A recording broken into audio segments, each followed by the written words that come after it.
we're back here for another edition of the Hardwood Show on the Run Pure Sports channel.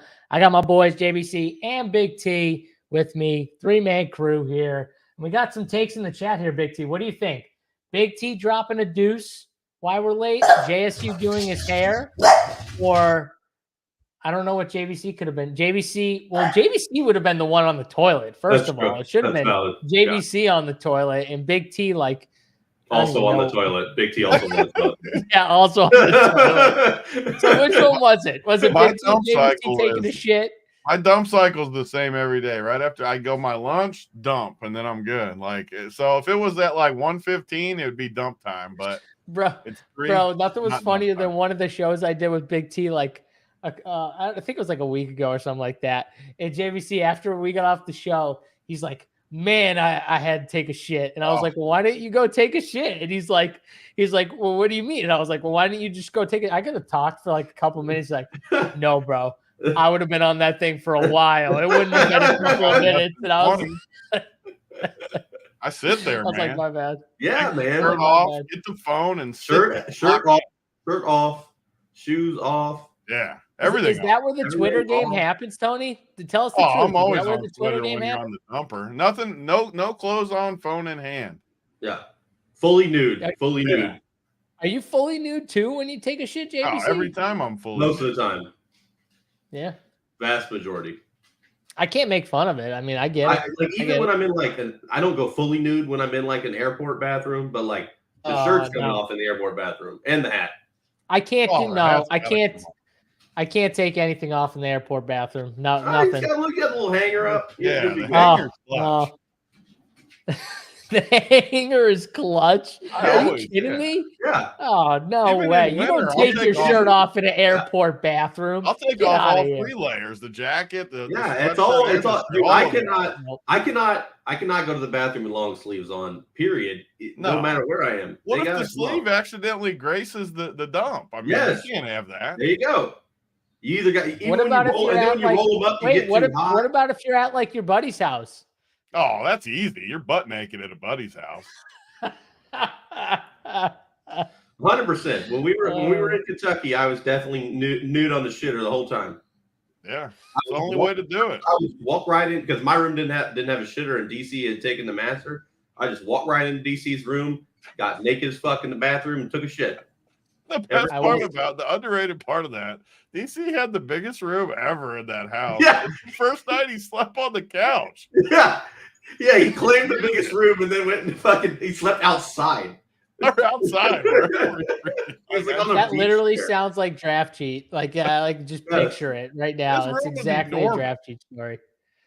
Oh my God.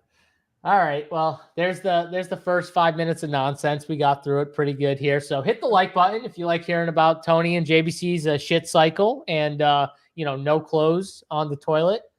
Hit the like button there. I think people were interested in that first 5 minutes here. But they did come here for some hoops talk, which we got to get into the games we saw yesterday. And I have to start with the Nuggets, who put away the Lakers. Tony was worried about the Lakers all series. He was like, the Lakers are the second. JSU, the Lakers are the second best team. I'm telling you, they're the only one that can give Denver problems. Only team. And what did they do? Jamal Murray on one leg, he gave him 4-1. Endo series. My first question, and Tony, I'll ask you this first. I'll get to JBC in a second. Is Jamal Murray the clutchest player in the NBA right now? I mean, I think I don't know how you could even argue a different point, really. I mean, he's come through every time they need him. So I'll pose this differently. Who else would even be hands last second, game 7? Who do you want the ball in your hands? Do you want it in LeBron's hands? Do you want it in Jamal's? Who do you want the ball? That's how you pose the question. Last second, game 7, right now. I will answer it by saying, as a combo, Jokic and Murray together are just meant in those situations. It goes through Jokic in a way because that's how Jamal gets the actions he gets. So the answer is Jamal, but it does have a lot. If Jokic wasn't there, I don't know if I would still say Jamal. I'll say that. Jokic definitely helps him get the looks that he gets. But Denver's the clutchest team in the league. Jamal's the clutchest player in the league. And I don't even know who you could say would be, I mean, who would like be in the comparison with him? Wembanyama. Guy that I love Wemby. That's my answer to that question earlier, by the way. We're all Wemby fans on this show. Wait, JVC, who did you say? I didn't hear you. Wembanyama. So last second, you would want Wembanyama taking. You want the guy who can get a fucking everything literal. He's just here's stroking the thing. Wemby. You could definitely. I love Wemby. Wait a second, time out. I thing. already told you guys that Wemby skill wise is literally a top 10 player in the NBA already. He's already there. Like he has the skill. You know Wemby's going to get a wide open shot because he can just shoot over the top of anybody. So just throw it to him in the middle of the lane and let him do a floater. That's true. I just don't know. Can he create like the separation off the dribble that a Jamal can? Like Jamal creating that much separation off of like a step back going to his right, stepping back, pushing off his left foot and fading the wet. Like that's a really Kyrie's tough shot. That's Kyrie's shot.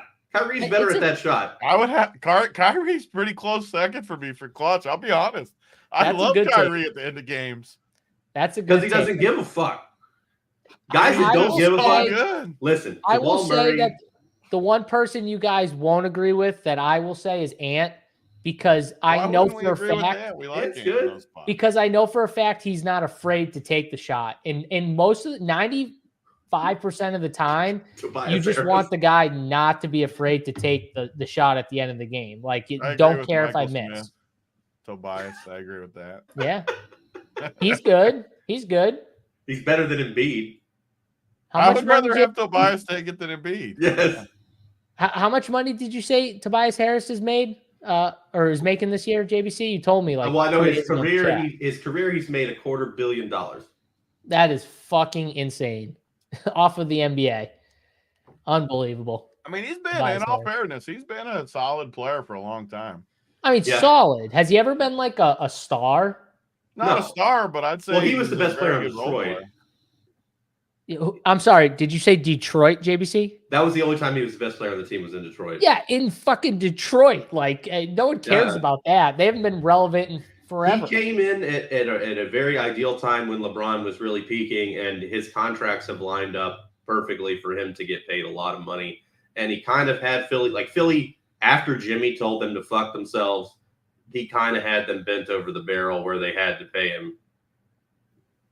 That's right. Tobias Harris over me. I love that video. I love the way I love how he makes it sound like that Philly made that decision when in reality he told Philly to fuck off. I mean, still, it's just funny that he's like, that's how he thinks, like in his head. I love that. Yeah. He creates like an image in his mind. Yes. Something to hate. Exactly. Yeah. It's like extra motivation, JBC. You create a little bit of even if it's not 100% true, who cares? Yeah. Some people need that.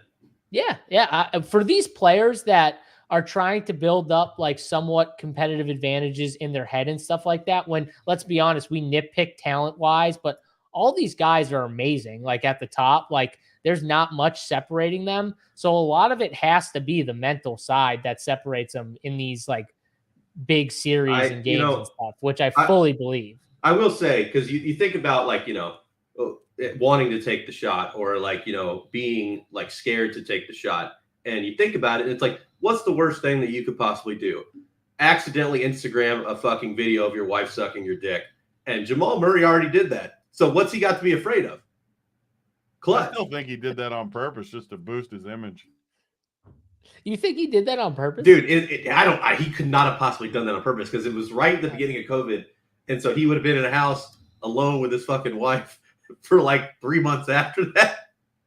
You might have liked it too. It boosted both of their credit. It gave her some street cred, Tony. Is that what you're saying? Gave her a little street That's true. Dude, if you look at Murray, this comment right here from Alex is 100% true. If you look at Murray's career trajectory, after the blowjob video, it's like just up, straight up. It's impossible not to. Can't go wrong with one of those, right, Tony? Can't go wrong with an old BJ. Can't never go wrong with one of those. For the record, Yeah, so I mean, I thought the most impressive thing to me, actually, JBC, is when someone misses a shot and they go right back to the ball, like they get a rebound and it comes right back to them. A lot of guys will go away from the ball because they just missed. DiVincenzo. Jamal doesn't. DiVincenzo didn't. Like Jamal doesn't though. He goes right for that fucking thing. VIP. And those are the best players. Dude. Yeah, man, I had to bust out the JBC. You know what, Tony? You think JBC's trying to intimidate me after I told him he had no shot at beating me one-on-one in the chat? I think he came in with the gun show for you. You know. I think he's trying to intimidate me, trying to show off his weight, like he's gonna muscle me. The thing he doesn't know about me is that's not an easy thing to do. I'm a scrapper. It's a little tougher to muscle. Right over the top of you. You are not shooting over the top. Be like Wembanyama against Kyrie Irving. Wembanyama versus Kyrie JBC, Irving. you're like literally minus 110 to have like a heart attack on the court against him. Like literally. He's coming in on JBC plus money. Oh, Terry wants the plus money. You can have it, Terry. I'll give you whatever you want. All right. Anything else from yesterday you guys want to talk about besides the Nuggets and just another great shot? Yeah, dude. I'm so Willie Green. I hate him. He's now in the who's the guy that used to coach the he's now in the Dwayne Casey tier of like I fucking hate you. You're such a dumbass coach. Tier of coaches. JBC, like 5 minutes into the game was like, I want to murder this guy. Oh, it was so funny. Because Jovel started nutting like statistically, and it's like Chet was just eating him up, and they were getting like a free bucket on every possession. Chet, I think the first 3 possessions, Chet took wide open threes.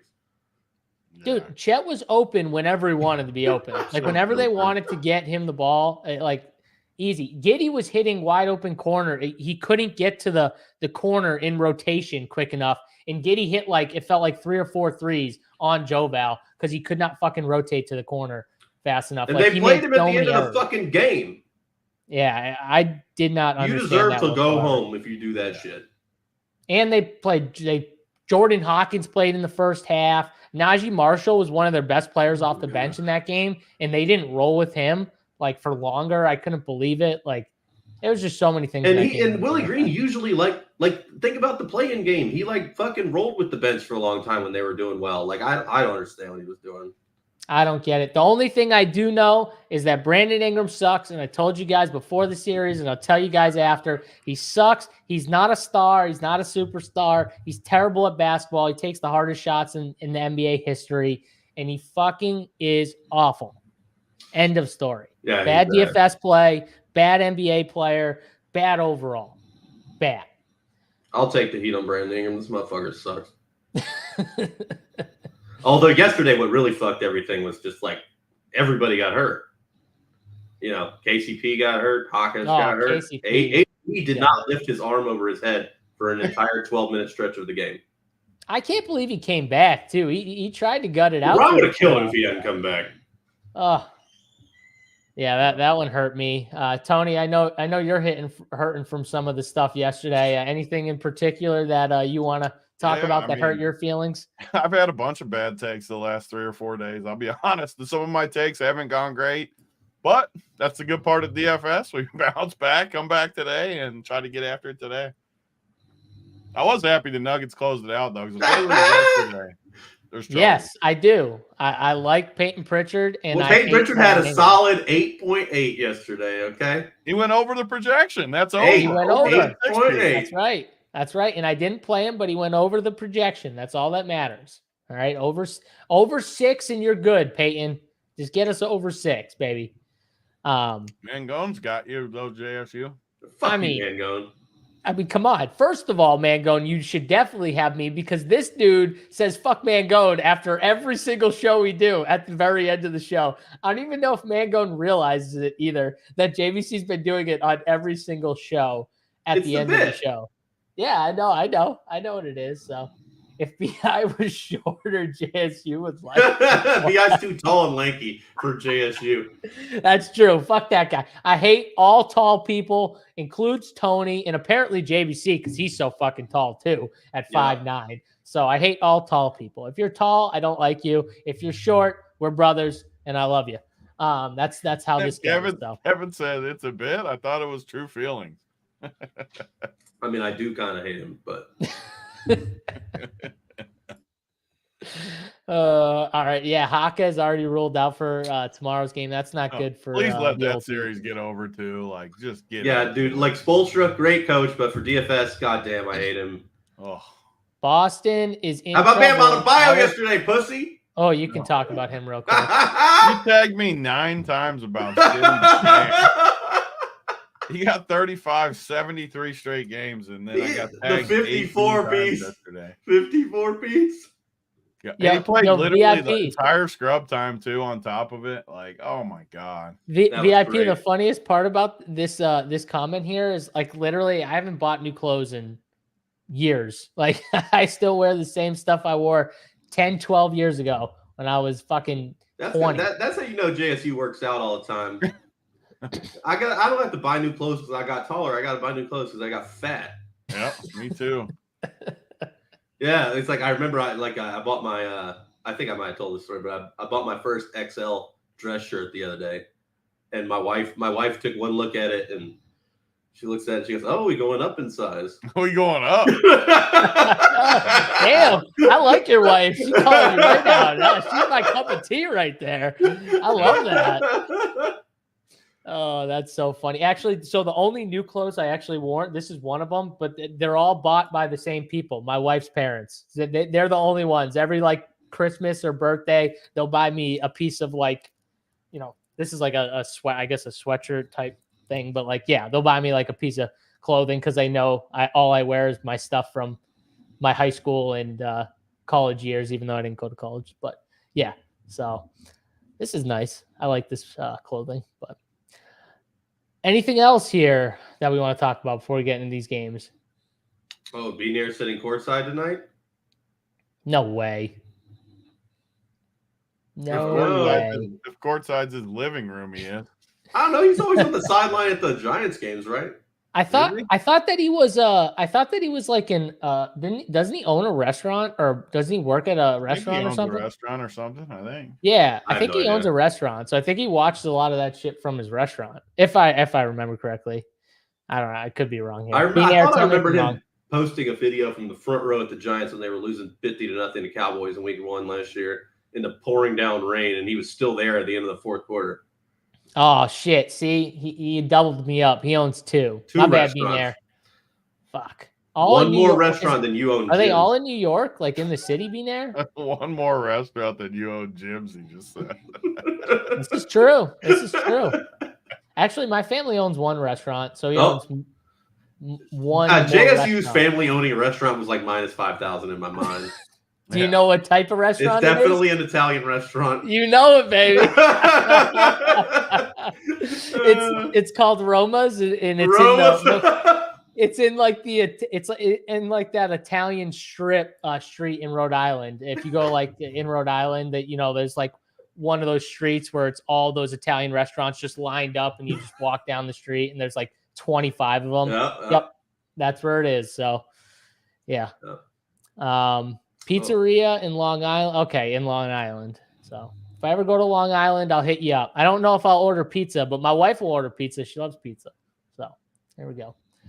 Let's get to today's games here, boys. If that's it, I think we got most of the people in here. We got 2 closeout or possible closeout games with the Pacers up 3-1 and Knicks up 3-1. And if both of those teams close out, guys, we won't have NBA on Thursday. There'll be no games because I think those are the 2 games scheduled. There's only 2 games scheduled. So we about to have no games.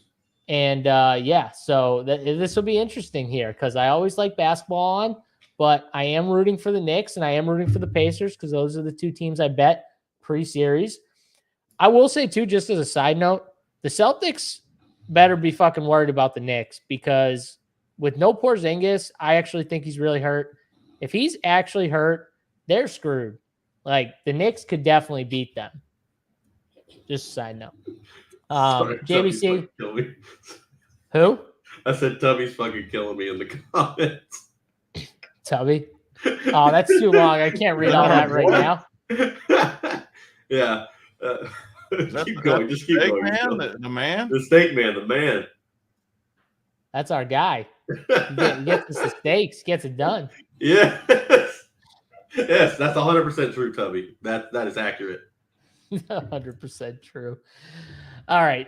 Philadelphia and the Knicks. Knicks back home.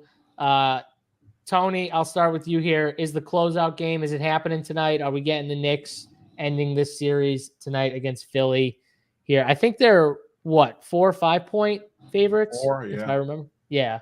Somewhere around there. Yeah, I mean, I think they close it out. I've been on the Knicks.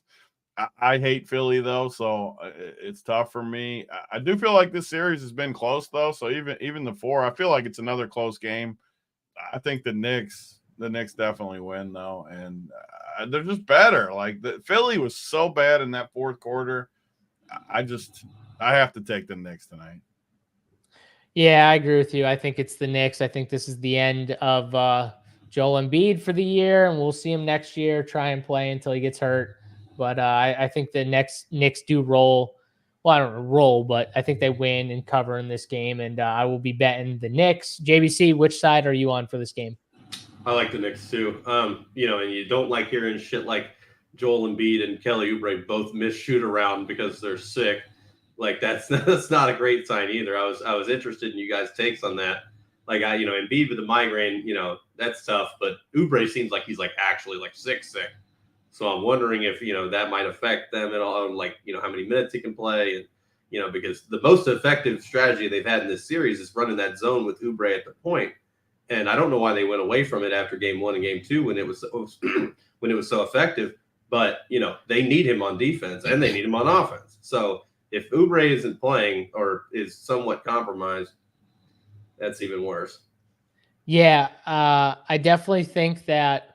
Well, 1, 2, like a migraine. Like I don't know how bad migraines friggin' suck, by the way, and light and all that shit. Like, I mean, that affects everything. And if Joel Embiid's got an actual migraine, I just feel though, he plays with injuries all the time. So it's probably not gonna affect him as much. Kelly Oubre being sick, maybe it affects his minutes, but I don't think so. I think if he plays and he's starting JBC, I think they run him out there as much as he can handle because it's closeout. If you don't win this game, season's over. These guys are going to play a shit ton unless he needs to come out because he's got to throw up or something like that, which didn't that happen to CJ, by the way, yesterday?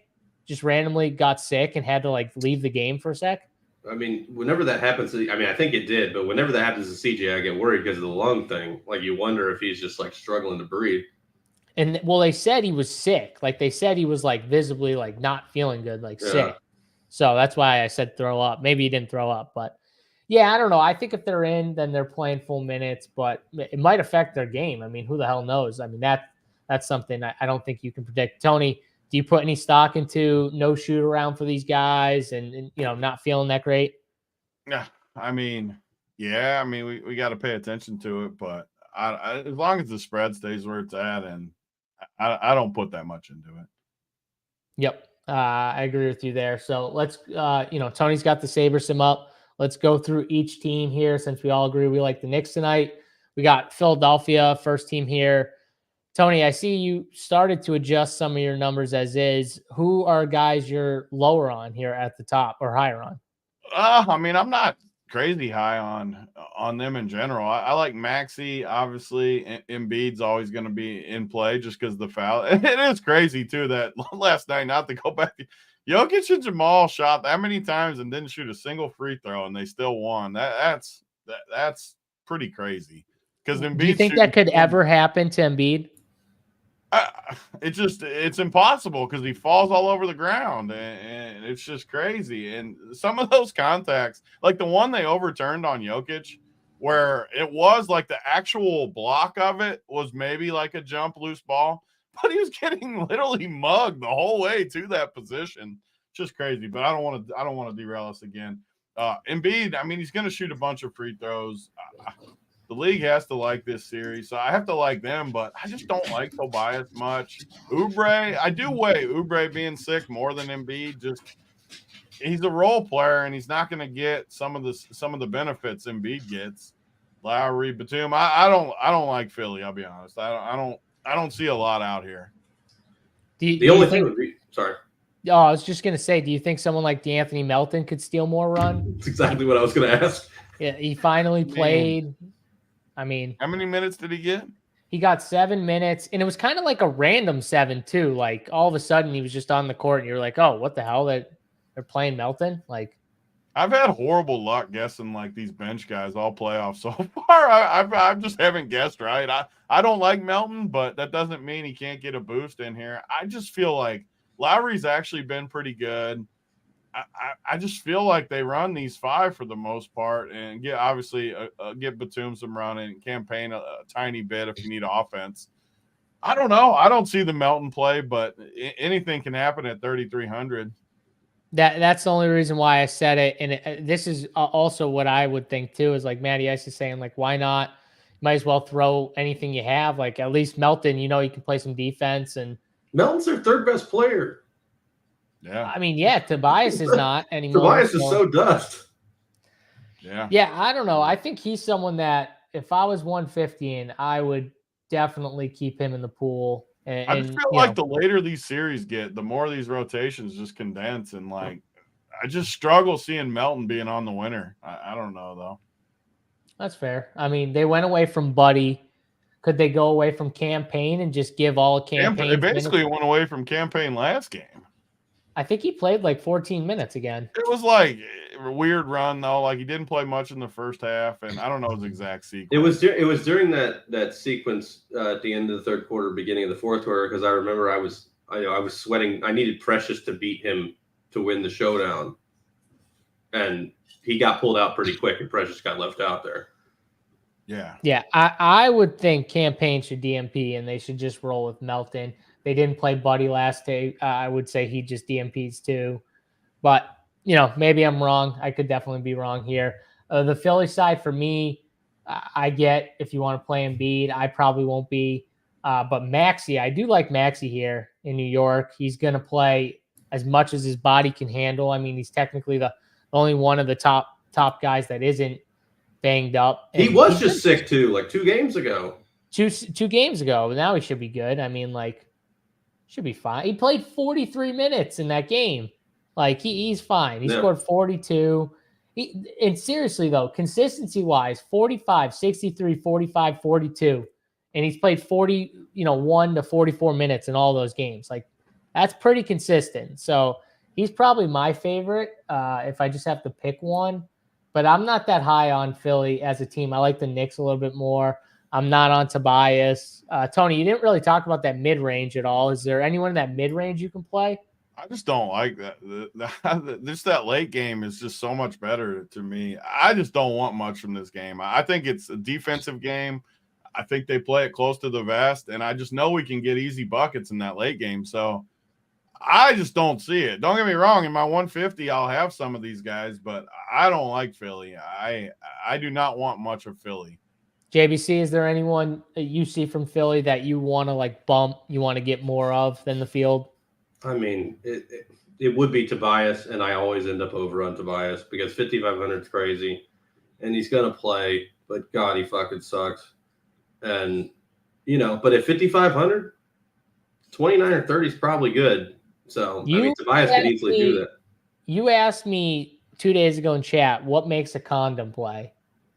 Pull up Tobias Harris. Just look. That is exactly what I'm talking about right there, baby. Gonna own us with freaking Tobias Harris today? I don't know, because every time I get tagged about Tobias Harris in that damn chat like 12 times. Oh, God, don't own me with Tobias. I honestly hope the Knicks just fucking blow this team out. They can't. They're not a team that can do it. Like they're just a team that's going to play the off. The score's too low. There's not enough variance in the score. It's going to be like, because a blowout would be like 90 to 78. That's the problem. I do think, though, and someone said it in chat, I do think the Knicks, and Tony, if you want to transition to the Knicks team, I do think they found something a little bit with OG on Embiid.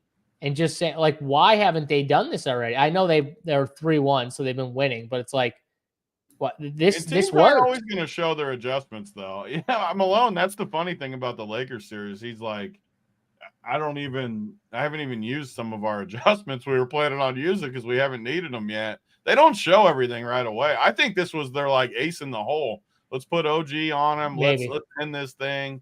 And they're not going to go to it, right? I think they save it for the fourth quarter again tonight and then wheel it out in the fourth when it matters. I think it depends on Mitch Rob. I think it depends on Mitch Rob in or out. Well, Precious played better than Mitch Rob last game. Yeah, but Precious isn't Mitch Rob. Like if Mitch Rob's out there, you got to have him on Embiid. I feel like Precious, you don't. You Precious, he can guard other guys. Like he can go guard other guys. Mitch Rob, you definitely want on Embiid if he's going to be out there. It's the same thing with Hartenstein. Like he can't guard other guys on the perimeter. So if they're going to do that, that'll be interesting. But Mitch Rob's questionable for today. You know, do we think he's in? Do we think he's out? I mean, Bogdanovich is definitely out. What do we think with Mitch Rob? You leaning he plays? I think Mitch Rob's out, but I'm with Tony. Because I think that even if he's in, if he's even slightly compromised, there's no way you can logically play him over Precious after how well Precious played last game. So, you know, if I'm Tibbs, I'm sticking with Precious and not Tibbs. It's literally Tom Tibbs. He's going to play his guys. Mitch Rob that much though. It's true. He does. He benched him for Hardenstein. Point that they're up 3-1. Like this isn't 2-2. They got everything in their corner right now. Like they're not like JBC said. Precious played good. Mitch Rob's slightly banged up. I just see no reason for them to go that direction. All right. So JBC, who are the guys that you like from the Knicks? Who are we bumping here? Who are you lower on than the field? So first couple runs, OG is like toward the top of my guys. You know, he played really well last game, and Tibbs finally bumped his minutes back up, you know, for the first time in a while. What do you project him for? I've got OG with 31. So that's still pushing him near the top at 5,600. You know, it's too cheap of a price. So I really love OG. Josh Hart's always good because, you know, going to play the whole fucking game. And I think you need to play Brunson at the top some, you know, even at 9,500 when Halliburton, Siakam, Middleton are like 1,000 less. Brunson Philly hasn't shown that they can stop him. So if the Knicks want to win, Brunson's going to stay out there. Brunson's going to chuck shots. Brunson's upside is infinite, you know, based on him getting 71 last game. So I really like Brunson too. You could definitely play Hardenstein. You know, that's more of a game flow thing. If he gets into foul trouble or if Precious is playing well, he may not come back in. But if Mitch Rob isn't playing, there is, you know, the upside of Hardenstein playing 35 to 40 minutes. And, you know, that could be a good spot too at 5,700. All right. We got some Philly takers in the old chat here saying it's coming back to Philly. Everyone's on the Knicks. We'll see. We'll see. I don't know about that, but we'll see. From the Knicks side, for me at least, the two guys that stick out are OG. So I agree with JBC, and then Josh Hart, who I love these type of guys. When you tell me that a guy shot 0 for 7 from the field or whatever, 0 for 7 from the field, had literally 4 points and dropped 36 fantasy points. It almost hit my projection, which I had him at 40, and he almost hit it with 4 actual points. Those are guys I'm just going to play. Those are like, I call it like, they're like Draymond Green type plays. I'm always in on those type of guys because that just tells you right there, the ceiling is massive with someone like Josh Hart. The ceiling is 55, like literally 55, like 60. He could get 60. It's not crazy. And I think he has a better shooting game than today. I think he's going to play just like OG. I think him and OG play 45 minutes tonight. And in this style back home where, again, the 2 games he shot really well. Actually, he shot really well 3 of the 4 games. But at home, 2 of them. Like, I'm going to take my shot on Josh Hart. I really like him here. He's 7,500. I know guys in that price range that everyone's going to play over Josh Hart. And I think for tournaments, he's a great pivot off of like a Bobby Portis, a Miles Turner, not the same position, but in the same range, a Franz Wagner. All these guys are in that range of Hart. I think Josh Hart's a really, really good play for DFS. So those are 2 guys I love. I got no issues with Brunson if you want to spend up on him. Definitely a good spend. Probably safer than Halliburton too. So that's another take, but Yeah, that's my takes here. Tony, tell me why I'm wrong if you don't like Josh Hart. Yeah, I mean, I think these three, Brunson, Hart, OG, there's something to be said for getting 40-plus minutes at home anytime in the playoffs. It's JVC talks a lot about the minutes, too, on these shows. But you got three guys that are going to play 40-plus that are all in really good spots. There's something to be said just for your guy being on the court, which Hartenstein, we were heavy on him last game. I have a really hard time paying that. I'm getting tired of these big guys that alternate. I'm really getting – I've guessed wrong every day on these bastards. So I don't feel good about him. Dante can get played off. The other guy I like is Miles McBride, though, with Deuce McBride. With Bojan out, with not a ton of depth, they've liked him. I think he's looked good. He didn't shoot great either last game, but looked good. He's back home. I still like him a decent amount to play over Dante. I think he – steal some run from Dante. So my 4 from there, and I like Precious too, okay, at 37. But my 4 I like are Brunson, Hart, OG, and Deuce. I like the Deuce call. I'm with you on Deuce. You sold me. No Bogdanovich. Plays off the crowd great in New York too. The crowd loves him. Like, can't you just see him closing them out with like a nice little 30-point game or something? I could easily see him closing over Dante. Deuce on FanDuel is amazing small. play. How much is Deuce on FanDuel? 42. Yeah, so. I could easily see them going small for sure and closing with Miles McBride, or just closing over, one of the starters. Either way. So I agree with you too on Hartenstein. Like, there's so many paths where he just doesn't play. And the price is high enough to where it's not even much of a sweat. Like, even if he has a good game, like I'm not worried about him just punishing us against Embiid. Embiid's gonna get fouls on him too. So like, if he was like 5,100, I'd sweat it a lot more. But 5,700 is a tough price point, I think. I agree with you. Is there anyone else from the Knicks side, or can we move on to the next game here, JVC? Good to go. Good to go. Let's go to Orlando and Cleveland. It's another kind of the spreads are all very similar. They're 4 5-point spreads. I think this game's a 5-point spread in Cleveland. We've seen all home victories. So home teams have won in this series all 4 games so far. It's 2-2. Orlando's look great. Be it at home, the last 2 games, they have definitely whooped on Cleveland the last 2 games. But in Cleveland, it's been a different story. So the first question is, does that trend hold? Is the home team going to roll? Because really the home teams have rolled in all these games.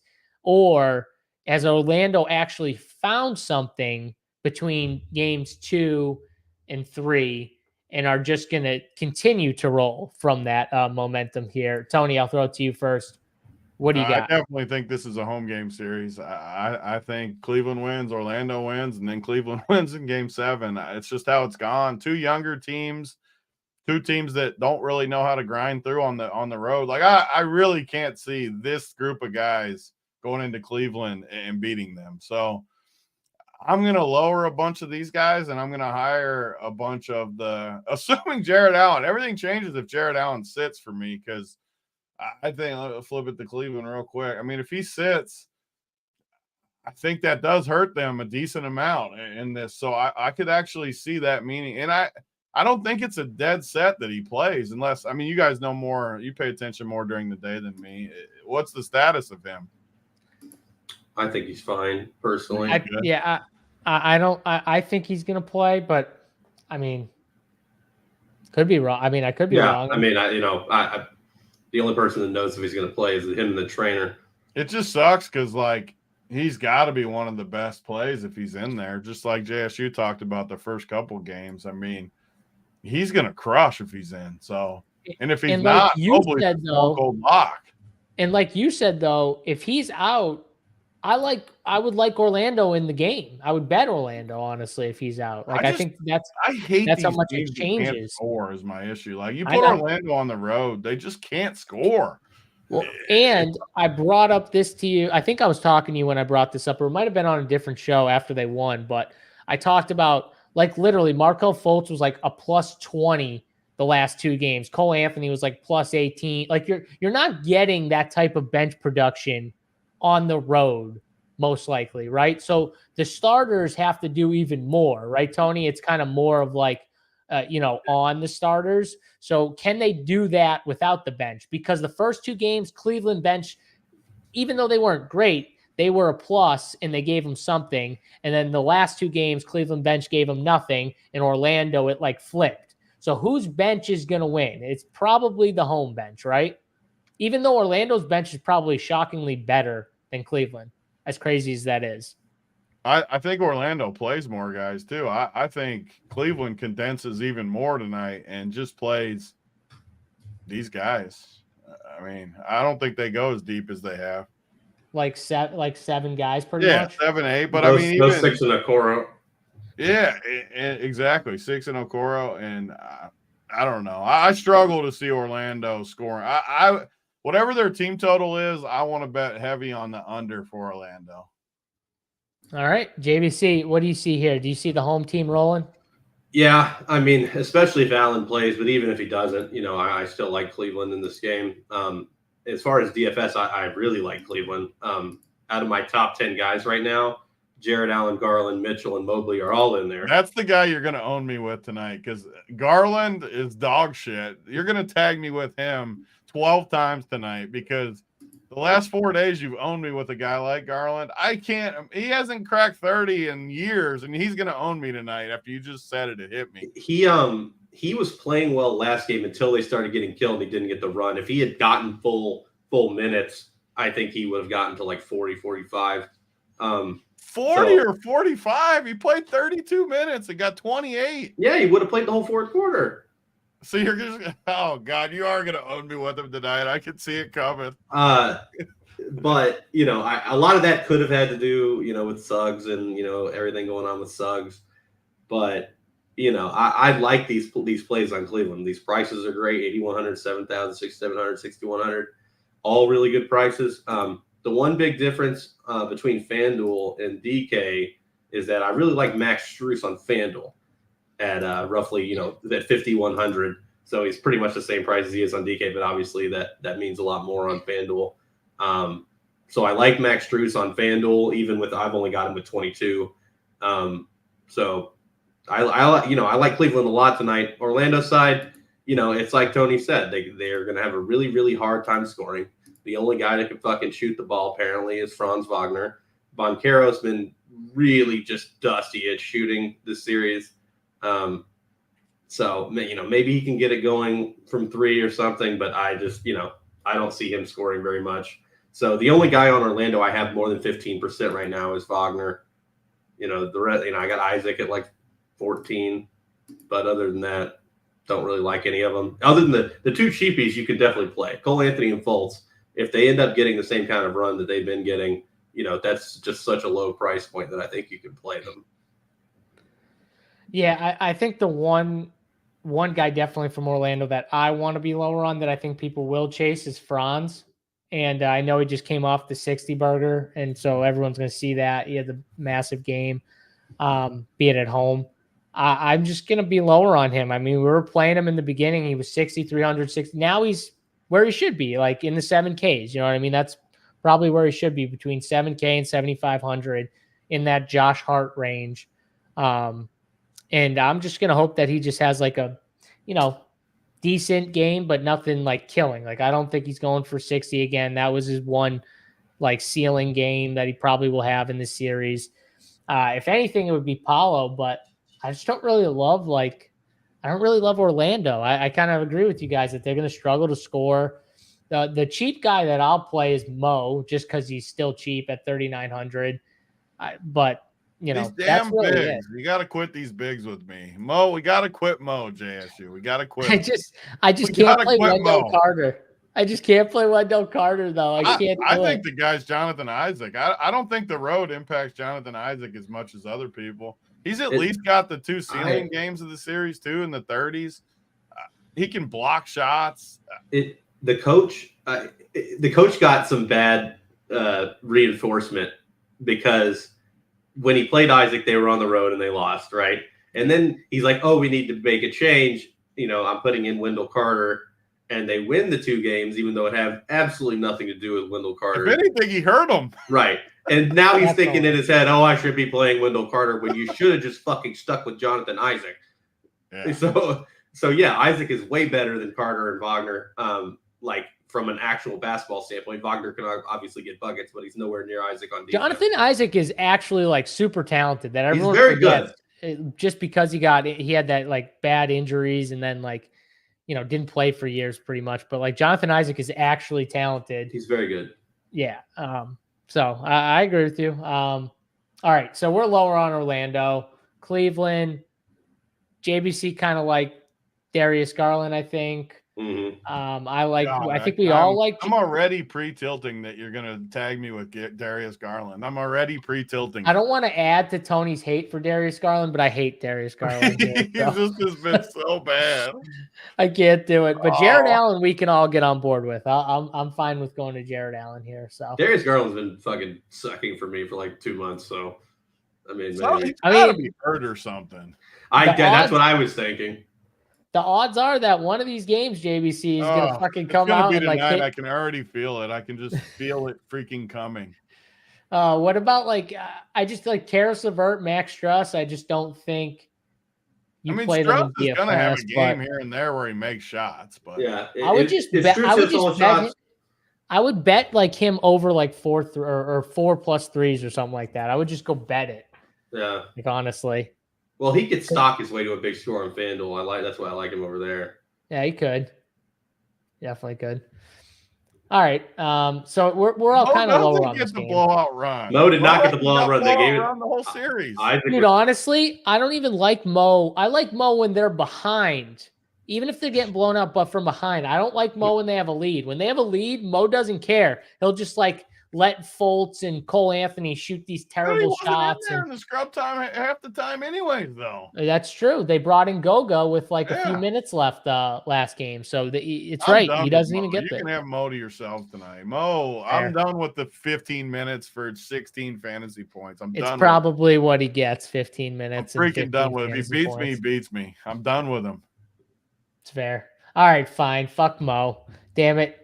We've given Mo so much love. I swear to God, if this is the Larry Nance game from 2 games ago when he went off and Mo goes off, I'm going to literally just break my computer probably. I've got them all, like all those guys, like 10% other than Isaac. I got a little more. So it's like if Mo goes off. Well, yeah, because they're all cheap. And it's like you got to find cheap guys on the slate. So they all have some type of value. The double condom, play Mo with Wendell Carter together.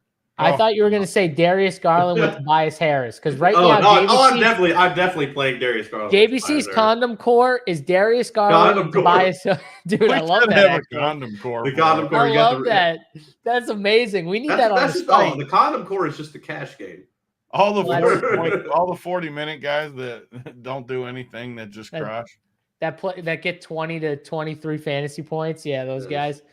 All right, let's go to the last game here. Definitely the best game on the board for sure for fantasy, probably from a viewing perspective too. Indiana and Philly. Milwaukee's back at home here after losing Bobby Portis, and then the game was just a shit show. But Indy couldn't close them fully out. Like it took them a while to really get that game out of hand. Like Milwaukee was in it for a while. They kept Milwaukee in that game. Brook Lopez was amazing because all these guys were hurt. Chris Middleton gutted out another injury. That guy just can't stay healthy. Like, this is probably it for Chris Middleton, right? Like, he's probably done after this year. He just keeps getting hurt. Didn't he just sign a new contract? Dude, he keeps getting hurt, though. Like, I think he's just going to get more broken. I know he can score, though. I mean, it's just. He can shoot so well that you got to think that he could stick around even if he can't move very well. Yeah, it's just his quickness has got to be gone by then. But he is a vet, and he finds ways to score and get buckets, which is true. But what are we doing here for this game? Who do we like? Is Andy closing this series out 4-1? JBC, I'll go to you first. I mean, I like the Milwaukee side a lot as far as for DFS. Malik Beasley played a fuck ton last game. Beverly could very well still be compromised. He might, he might get a lot of run. And at 4,600, he shoots the ball. But the best play from this game and my number one guy overall is the same as fucking last game. Bobby Portis, if he doesn't do something stupid like punch somebody and get ejected, is the best play on the slate by a significant margin. I just don't see how you wouldn't play him at 7,600.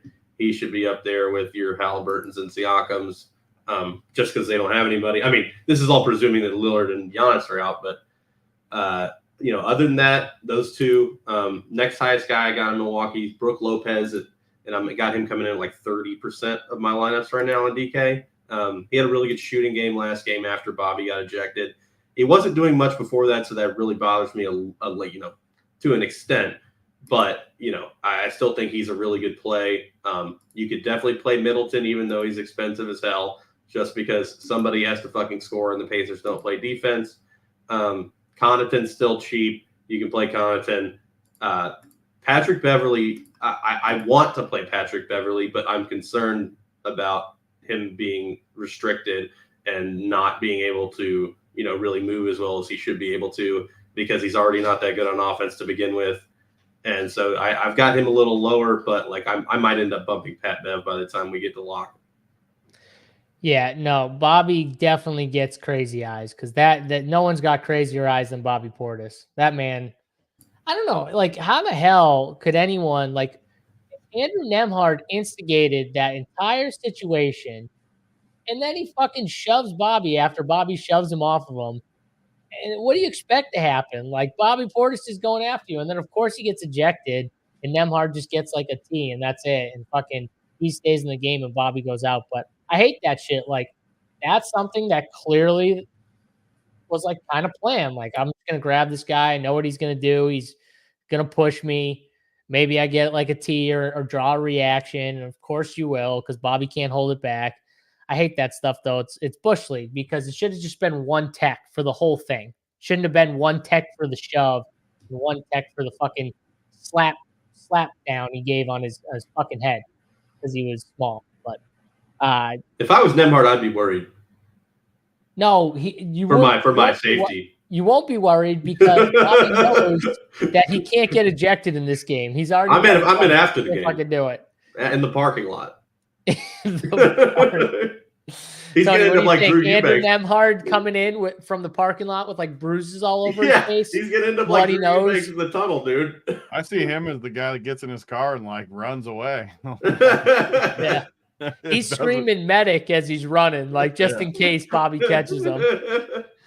Tony, who do you like in this series? Indy, Milwaukee? Yeah, I like Indy, but just to talk about some of I think Portis has to be the best play, 7,600. I mean, I think he's projected for close to 50, what I got him at. So I think he's perfect. Middleton, you have to project very good. He's been awesome, even though the injury. Lopez was awesome last game. It's just the price tag with him. I don't love the 6,200, but so much opportunity he could get there. Beverly, like JBC said, is the key thing. It's how much do you think he's hurt? Because you're never going to know with Pat Bev until it's too late, because he's going to gut it out. But if he's limited, he could just get sat down, and that makes all of these guys infinitely better plays. So you got to gamble a little bit on that, because if he's somehow like last game where he's banged up, I mean, these three guys are significantly better plays. The one I still like, I think this is what's funny, is I think JBC likes Beasley. I think JSU likes Connaughton, and then I like Andre Jackson. So I think we all three kind of like a different guy in that role. But AJ Green impressed me last game, actually, even though I made fun of him. I'll admit it. He handled the ball a tad bit better than I thought he would for a guy that I thought couldn't even dribble and chew gum at the same time. And they even dusted my boy Gallo off last game for a decent game at 3,200. But that was obviously because Portis was ejected too. But it was funny that he actually went in there. And he wasn't terrible, I'll be honest. He wasn't awful in there for someone that hasn't played all year and is old and dusty. And then the Indiana side, I think is just clear cut again. And the guy I'm worried about, though, is Halliburton. He kept doing the thing with he needed to get the heat pad and the bike, and all the nonsense. And I kept worried about him not coming in. I don't think I can pay 8,700 when I'm worried about that slight thing going on with him. He's a pussy. He's a big puss. Like, that's for sure. He sits out with the little nagging things, and I just don't love it, but love Pascal. I said last game Miles Turner's due for a bad game, and he just keeps smashing, and the matchup is just literally perfect for him. So as long as he keeps making shots, he's going to crush. If he misses shots, he's due for a bust, but I'm going to keep playing him. And then like last game, my pivot from Beasley was Nembhard. Like, I just love Nembhard at this price. I feel like he's too cheap. I like Neesmith too, and then these bench guys, whatever. I'll get a sliver of these bench guys too. This game's definitely, obviously, the best game though. Yeah, it's the clear best game. I think Milwaukee's the best spot. I agree with you on Portis and Middleton. They're just tough not to have in your lineups. I also agree with you on Haliburton. I like something's up. I don't like that he's got something nagging going on. I mean, to pop up questionable with like an hour before the game is just weird, like in general. So, yeah, I mean, he had to be in, I guess, some pain. But, yeah, I mean, I'm going to like Milwaukee. I think the Pat-Bev situation is interesting. I fully believe, and I watched this dude run up and down the court after like falling in the first quarter, and he definitely hurt something, whether it was his hip, his back, his hip and his shoulder. I don't freaking know, but he hurt something, and that's why I think he played the 21 minutes as opposed to 42 last game and 34 and 37 the other games, right? It says oblique right now on the. It says oblique. Okay, well, that kind of makes sense because it's that side. My whole point was he was running weird, and you could tell because one side just looked off when he was moving up and down the court. It was just very awkward if you watch him like move up and down the court. It was not the same.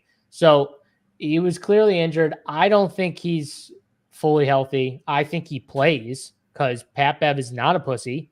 Pat-Bev is not a quitter. He wants to be out there and try and help his team, but it's just like, how much can he actually give? And I think that's why I'm going to be under on Pat-Bev or fade Pat-Bev. I just 5,400 for a guy who I think is definitely injured and, you know, could lose minutes to Malik Beasley and Andre Jackson and Pat Connaughton. Like, there's multiple guys. I'm staying away from it. JVC, I don't like the risk there with Pat Connaughton. And Brook Lopez, another guy, like, he went crazy. He shot like 12 of 18 from the field. I don't think that happens again. He got 9 rebounds. I definitely don't think that happened. He got 9 rebounds because Bobby Portis wasn't in there eating rebounds like he normally does. I mean, Bobby Portis in this series until last game has had 11, and 18 rebounds. So, like, Brook Lopez ain't getting no 9, I don't think.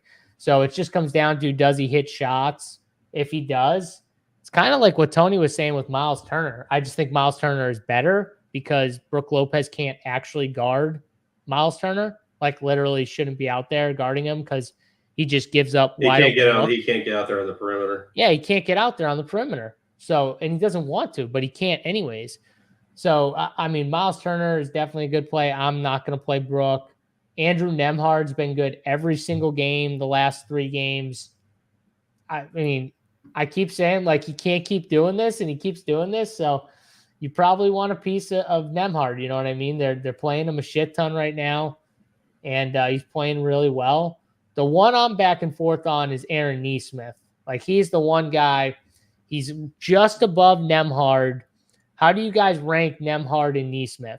Do you have Nembhard ahead of Neesmith or Neesmith ahead of Nembhard? Because I'm going back and forth on that right now. Right now, I think I'm going to have Nembhard ahead of Neesmith, but I think Neesmith's ceiling's higher. As funny as that, like, I just think he has the lower floor. Earlier in the series, I was more on Neesmith, but now I think after what Nembhard's done the last few games, I think he's proven that either he's, you know, raising his game a little bit in the playoffs, or this is just a good matchup for him, or whatever it may be. But right now, Nembhard's my second highest guy behind Portis, so I have him a fuck ton.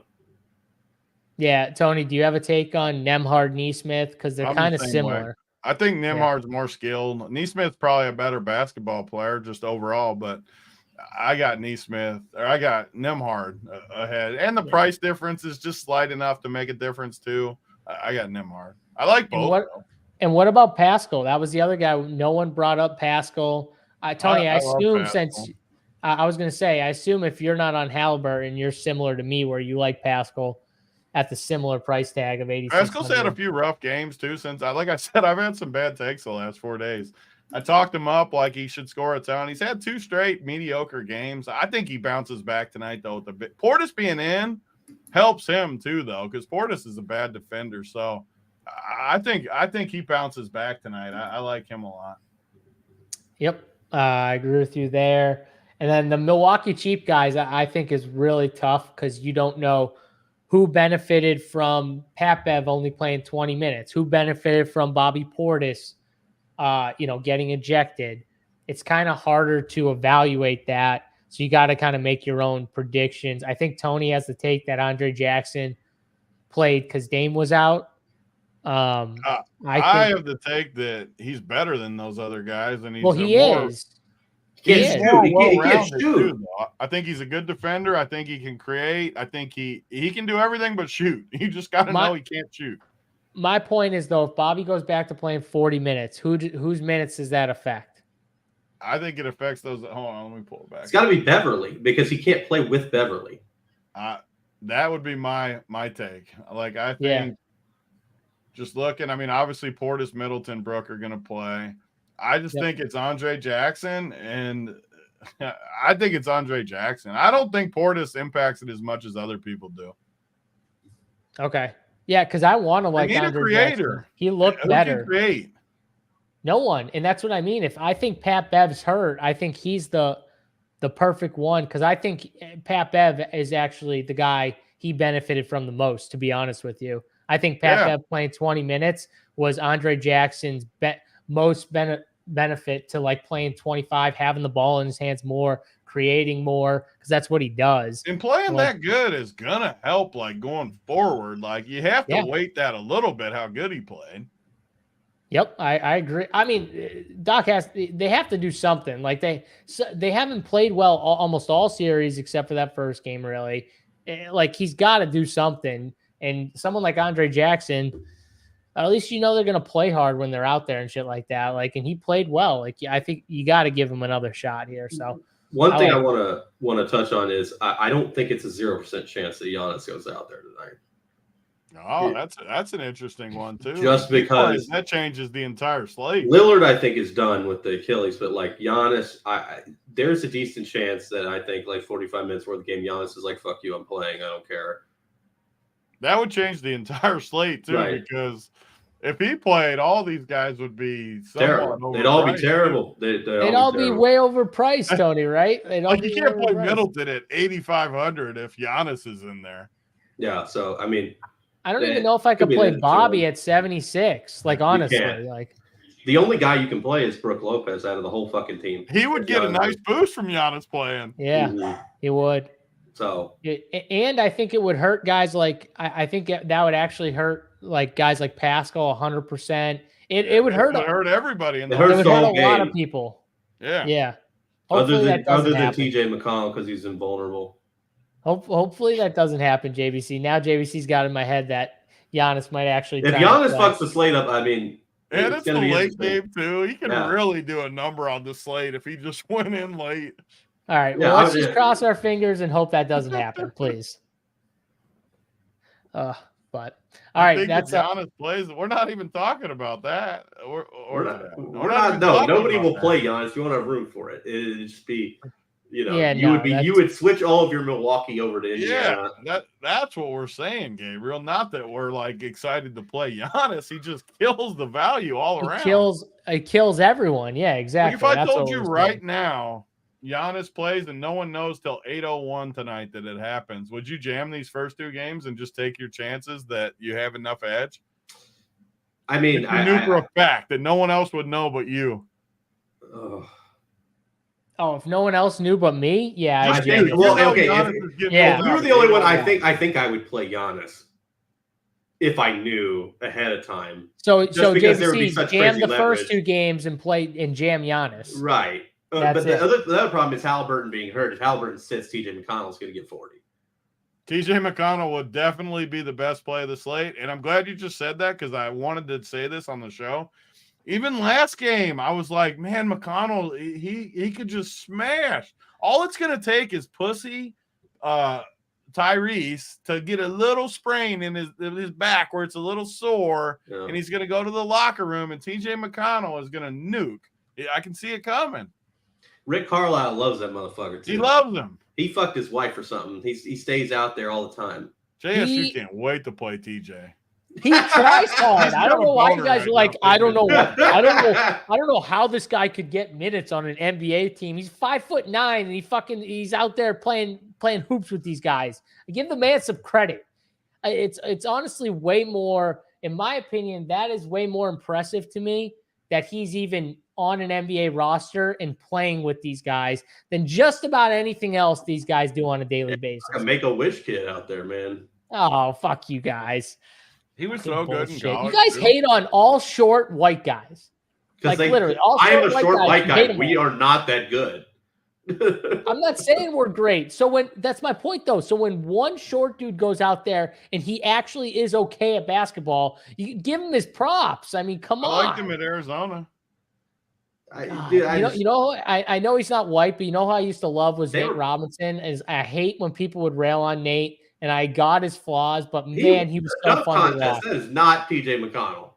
I'm just saying though, he was short, and he still owned people, and he dunked on people. It was awesome. TJ McConnell dunk? Yes or no?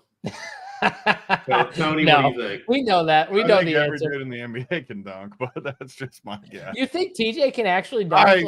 Steph Curry cannot fucking dunk, and he's 6'4". Who? Steph Curry can't dunk.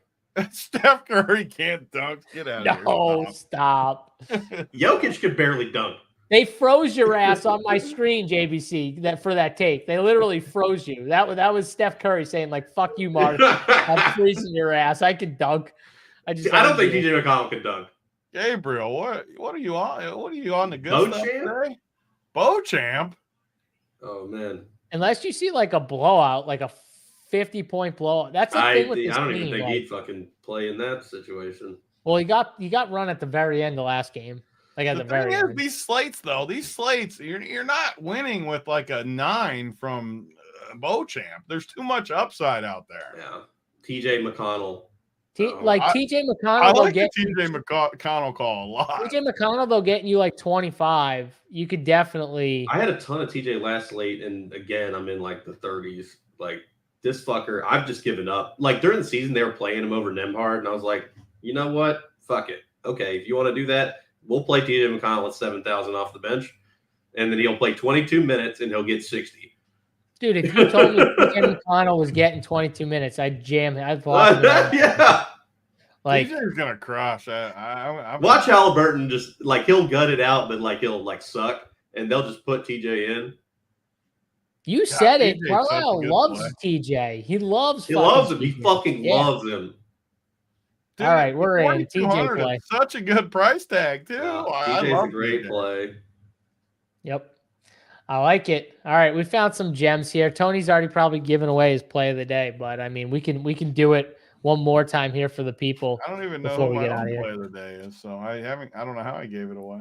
Because I think how about me manifesting 34 minutes for Al Horford last night after he was. How about you fucking blowing yourself when Al Horford got 22 fantasy points, ran as pure as possible, and JVC's in the chat just yes, Al Horford's the greatest. Giving himself a handy under the table. Giving himself a handy. I mean, come on, like it's crazy. And by the way, Najee Marshall's out there. So pissed off Najee Marshall's out there fucking nuking on Al Horford's face. Yeah, Najee. The one guy I wish I had more. I was over market on Najee, but not enough. Yeah, I saw you in the chat. You were like, I don't know if I trust Najee. JSU likes him, and I was like, this motherfucker doesn't trust me. That son of a bitch. We're gonna own his we ass. all trusted fucking Willie Green last night, and he put it in all our. Well, that's true. Fuck Willie Green. That at the end of the show, you got to say fuck Willie Green. You can say anything else too, but you got to say fuck Willie Green. Fuck Willie Green. Yeah. All right, JVC, what's your play of the day? Let's get him out there. Play of the day is Bobby Portis. Crazy eyes, Bobby Portis. Tony, you got a play of the day? I think you already said your play of the day, to be honest. Who? I'm just guessing here, but TJ, it sounded like that can't be my play of the day, though. That's like a tournament play. I was just looking at my leverage, just running these numbers while we were going on the screen, and look at that Bobby Portis exposure. Yeah, I mean, I'm gaming for it. If he gets ejected again, I'm losing again. But I want to say Lowry, but I think I'm going to change his project. I can't have much Lowry. Did you say Kyle Lowry? It's just my numbers. He hits on my numbers. I don't know. Like double cheeked up on a Tuesday. I would have had to have like at least 30 guesses to get to that's why I'm not picking him. He's not my play of the day. I can't pick. I'm going with my boy Andre again. I like Andre. I think he played good. I'm taking Andre again. I like him. I'm going with my guy from the New York Knicks, Joshua Hart, baby. Let's get hot one time. Speaking of like stroking your own cock, no one makes you stroke it more than Josh Hart rebounding. God, I love it. I mean, seriously, you don't like 15 rebounds? You don't like 15 I love that rebounds? guy that sent a tweet to him that says Josh Hart going for the offensive rebound, and the dude the parkour Josh Hart retweeted it and loved it. Listen, he knew his boy Jalen Brunson had to pick up for his shitty slack of missing all those jumpers. He said it on his presser after the game. He knew that. He's coming in. He knows he's got to hit some jumpers for his boy Jalen because his Jalen can't put up fucking 45 or whatever he had last game. That'd be tough to do back-to-back. So he knows he's got to give it his all here. I think he's dropping 20 actual points, Tony. He's going to put it right on your head with those 15 rebounds. 20, 15, whatever that comes out to. You said he's got like 78-point upside when you were talking him up. I think he said 69. I think he said 69. Did he say 69? Yeah, you know what? Fuck it. Give him 69 for a projection. I mean, just get it out there. He might hit on a few teams at that number. I will say, I think he's going to hit on all my teams. He's going to hit on all my teams at 69. But, yeah. Fultz double-double. What? Yeah. Oh, now we're getting crazy. I love it. I'm at like 10% Fultz. People always forget that these guys play great at home, and then they go on they never think there's going to be any drop off. There is a reason why these guys on the bench for Orlando didn't play that good in games 1 and 2, but then all of a sudden found something in game 3 and 4, like home court advantage. It is a thing with those role players. 100%. I actually kind of think my true play of the day might, by the time lock comes, be this. I hit the wrong damn thing. Donnie Mitch. That price. I like that. I've got him 30%. I like Donovan Mitchell. That price reminds me of the Booker KD Nukes 8K price that game where I just feel like he just crushes for like 60. I'm changing it to he's my play. I like Mitchell better than Maxey by a lot. I like Max. I like Maxey better, but yeah, I think Mitchell will be higher owned than Maxey too. Mitchell's going to smash Maxey. Yeah, Mitchell will be higher owned than Max. Yeah, I think they'll be close, right? Don't you think they'll be close? It's like the same. Just looking at this, it's got what? Mitchell at 28, Maxey at I don't even know where Maxey's at. 15. The doldrums. Oh, I like Maxey here in New York. I like him for sure. I think he has a good game, even though the Knicks lose. I think he has a big one, but I don't hate the Mitchell call. I mean, I'm lower on Orlando, which I've been high on Orlando guys. 8,100 is so cheap. Yeah, Donovan Mitchell is a really, really good play. He just drives me nuts. He'll just go through. I mean, they've got defenders. He'll just go through stretches where he does literally nothing. I feel like everybody drives you nuts if they're not 5'6". He only likes the shorties. Donnie's not like super tall. I don't mind Donnie. Like he's not like I don't know, man. You told me I was tall for being 5'9" earlier. Dude, you were not tall. I told you weren't tall for being 5'9". No, you said tall people like JBC. That's what I heard. Well, I just put you in there. That was sarcastic because you said you were tall in the chat. Hey, you're man, not fucking 5'9". Is not tall. I'm just going to take everything you say literally. Fuck you. Don't use my shit against me, Mark. All right, that's going to do it here. Hope you guys enjoyed the NBA talk for over an hour. If you want more, RPS15 is the code. Get you 15% off your first month's payment over at Run Pure Sports. Come in. We got single sports. You got the full package, but we have single sports as well if you want to get the rest of the NBA playoffs, golf, Got golf season going, NASCAR, MMA. We got all the sports. Come check us out. RPS15 is the code for 15%. Hit the like button if you guys appreciate the free show that we did today. We got another free show coming up for baseball here in about 20 minutes. So check those guys out in a few. But that's going to do it for JBC and Big T. And for myself, JSU. Hopefully Josh Hart runs pure. And I'm victory lapping tomorrow, baby. We're out. Fuck.